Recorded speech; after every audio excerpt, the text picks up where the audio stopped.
Okay, so let's get into the questions part of this third unit of the General Geology Online class here. And again, one thing I just want to remind you again, these little videos are not meant to be comprehensive with respect to the material you're responsible for. They are only kind of an introduction and overview, just kind of giving you some hints and tips and some things you want to be considering and thinking about. And it's really the text is what you're going to need to be familiar with, the material in the text when you go to take your various quizzes and exams. Okay, so this question, which of the following best defines a mineral and a rock? Well, for most of these questions you'll see throughout your exams and quizzes, you can always think of the best answer as what you're really shooting for in those questions, so it's something you always want to keep in mind. But as we read through the possible choices, a rock has an orderly, repetitive, geometric internal arrangements of minerals. A mineral is a lithified or consolidated aggregate of rocks. Well, something sounds wrong there, huh? Number two, a mineral consists of constituent atoms arranged in a geometrically repetitive structure. Well, that's sounding good. In a rock, the atoms are randomly bonded without geometric pattern. But if the rocks are made of minerals, how can... Well, anyways. Okay. Number three. In a mineral, the constituent atoms are bonded in a regular repetitive internal structure. A rock is a lithified or consolidated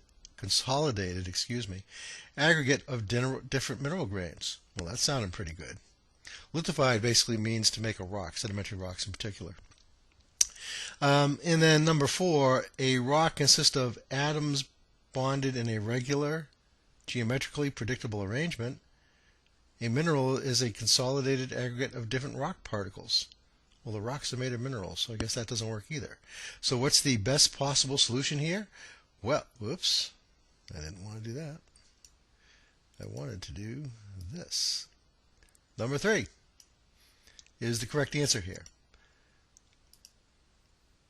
In a mineral, constituent atoms are bonded in a regular repetitive internal structure. Rocks are lithified or consolidated aggregates of different mineral grains. Okay, cool. Moving right along. Difference between ionic and covalent bonds. You'll have to get re-familiar with this.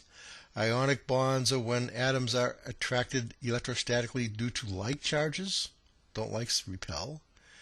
And covalent bonds when atoms share the same nucleus. Doesn't bonding have to do with electrons? Okay. Ionic bonds, number two, are when atoms are attracted electrostatically due to positive and negative charges. Well, that sounds better. Covalent bonds are when atoms share the same electron, or electrons. Interesting. Number three, covalent bonds are when atoms are attracted electrostatically due to positive and negative charges. No, that's ionic. That doesn't sound right. And number four, ionic bonds are when atoms share. No, they don't share electrons. They're negatively and positively charged. So as you look at the four of these answers, although they're very similar, hopefully you've learned that the one you really want to go for, in this case, is number two. Okay. Ionic bonds are when positive and negative charges are there, and there's that attraction between those things. Covalent bonds are when you're sharing electrons. Okay, here, getting down to the definition of a mineral. Which one does not correctly describe a mineral? In other words, it's not part of the definition of a mineral. It has a specific and predictable chemical composition. Well, that's part of the definition. It has a specific internal crustal structure. That's part of the definition. That's where the atoms all come together in a repetitive fashion. It can be a liquid or a solid. And it can be defined by characteristic physical properties, which the minerals indeed can be. That's how you're going to identify them in lab. But the one thing we actually, talked about earlier is the fact that it cannot be a liquid or a solid. It is only a solid. So when people refer to things like, petroleum being a mineral, they're kind of using an old nomenclature. They shouldn't really be doing that. Okay, so it can be a liquid or solid is what is not describing a mineral correctly.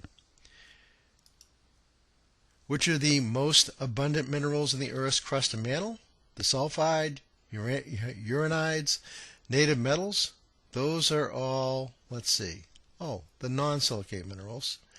And what did we say the silicates were? They're the rock formers. They are the most abundant minerals in the Earth's crust and mantle. So, in this case, it's the silicates.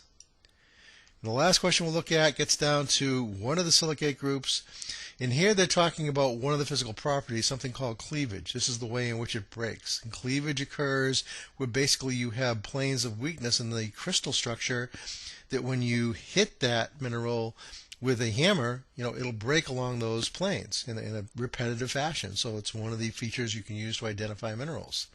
And in the case of muscatite and biotite, if you go look at, let me see if I can quickly find that figure in the text. I think it's figure 3.29, which gives you a nice little description of the different silicate minerals and how the silicate structures come together.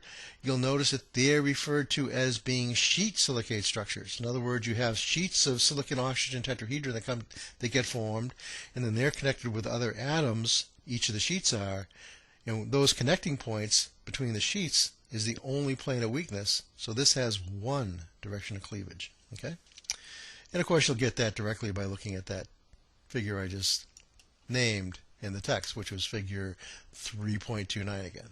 Okay, so that's an idea of how to think about some of these questions in the mineral section. And again, here over the weekend or by next Monday, we'll have prepared the igneous rocks discussion, so be looking forward to that in Unit 4. Don't forget, you do have some things becoming due very quickly. There's quizzes, threaded discussions, and in the lab, the first lab assignment. Talk to you later.